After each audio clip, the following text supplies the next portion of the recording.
Students, तो हम हमारे सेकेंड चैप्टर के क्या डिस्कस कर रहे थे, हम क्वेश्चंस आंसर डिस्कस कर रहे थे। ठीक है,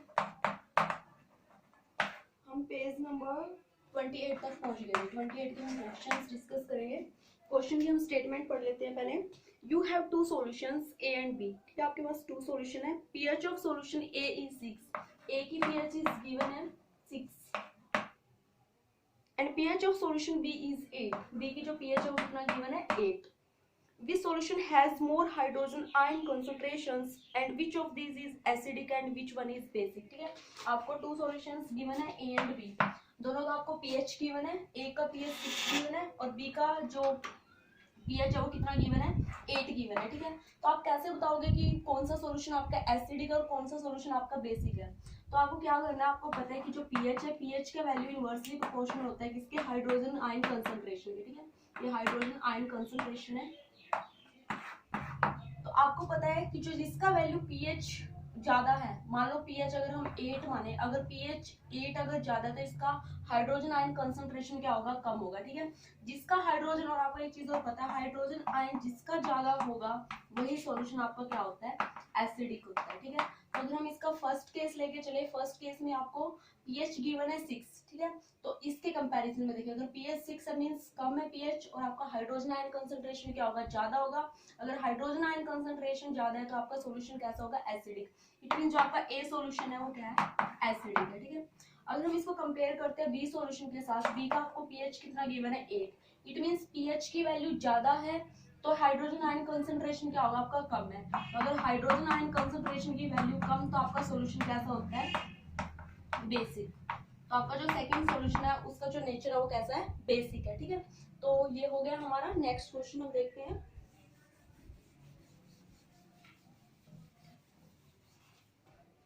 सेकंड क्वेश्चन में आपसे पूछ रहा है, what effect does the concentration of hydrogen ion means aqueous ion है have on the nature of the solution. ठीक है, तो कंसंट्रेशन अगर H पॉजिटिव आयन का क्या इफेक्ट डालता है नेचर ऑफ सॉल्यूशन पे, तो यही सेम इसी क्वेश्चन के बेस्ड है। अगर आपका हाइड्रोजन आयन कंसंट्रेशन पता है, आपको हाइड्रोजन आयन अकेला एग्जिस्ट करता ही ना, एक्वस मीडियम में ही होता है। अगर हाइड्रोजन आयन आपका कंसंट्रेशन ज्यादा है तो आपका सॉल्यूशन कैसा होता है, एसिडिक होगा। ठीक है, क्योंकि hydrogen ion concentration directly related होता है किसके, एसिडिक मीडियम के।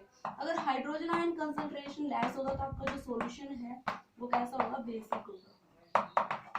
ओके, उसके बाद हम देखते हैं जो आपका थर्ड है। थर्ड में क्या कह रहा है, do basic solutions also have H positive ions, if yes then why these are basic. ये कह रहा है कि जो बेसिक सॉल्यूशन है, बेसिक सॉल्यूशन में भी H पॉजिटिव होता है या नहीं होता है। पूछा कि जो बेसिक सॉल्यूशन उसमें H पॉजिटिव होता है नहीं, अगर होता है तो वो क्या है, आपका बेसिक क्यों है। ठीक है, अगर H पॉजिटिव आयन है तो हम बोलते हैं ना H पॉजिटिव तो एसिडिक के लिए होता है, बट यहाँ पे अगर हम बोलेंगे यस, वहाँ पे H पॉजिटिव आयन होता है, बट जो हाइड्रोक्साइड आयन है उसकी कॉन्सेंट्रेशन क्या होती है, ज्यादा होती है। तो हाइड्रोजन आयन कंसंट्रेशन की वजह से उसकी जो नेचर है वो कैसा हो जाता है, बेसिक हो जाता है, वो एसिडिक नहीं रहता है। ठीक है, जो इसका नेक्स्ट क्वेश्चन है, नेक्स्ट क्वेश्चन में क्या कह रहा है, नेक्स्ट क्वेश्चन हम कल डिस्कस करेंगे। एक छोटा सा टॉपिक था, पहले किसी बच्चे का डाउट था, उसमें पूछ रहे थे कि जो सल्फेट आयन है ना, सल्फेट आयन पे चार्ज 2 नेगेटिव कैसे होता है। ठीक है, मैं पहले बताना भूल गई थी, अभी मेरे को याद आ गया तो बता देती हूँ। जो सल्फेट आयन है इस पे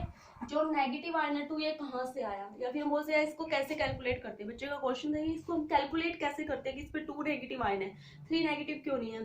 तो इन पे एज आपको जो निकालते हो, आप चार्ज निकालते हो इसका, वो किस तरीके से निकाला जाता है, हमें इस कंपाउंड का ना कंप्लीट फॉर्मूला पता होना चाहिए। जो सल्फेट आयन है ना, ये एक्चुअली में कैसे एग्जिस्ट करता है, ये H2SO4 होता है, ये सल्फ्यूरिक एसिड होता है। ठीक है,